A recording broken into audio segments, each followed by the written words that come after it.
बिस्मिल्लाहिर्रहमानिर्रहीम। लें जी, ये आज की जो वर्किंग है वो आपको बताएं क्या वर्किंग हुई है। इधर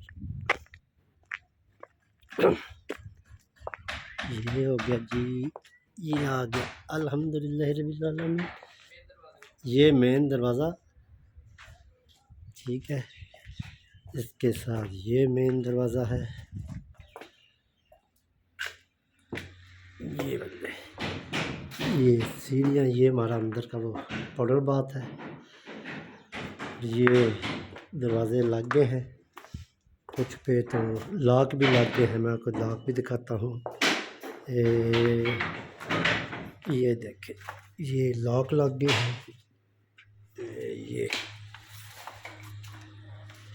ये लॉक लग गया है,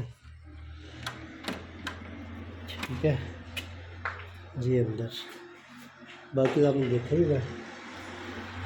और ये किचन है। ये जब बाहर जाली वाला दरवाज़ा वो है। और ये किचन का ये बाकी सेटिंग अभी होनी है। और ये हमारा ये जो है वाशरूम है, ये भी लॉक लग गए हैं, ठीक है। चल, ये दरवाज़ा बना सारा, बस अब देखें कब शिफ्ट होते हैं। ठीक है, ओके, खुदा हाफ़िज़।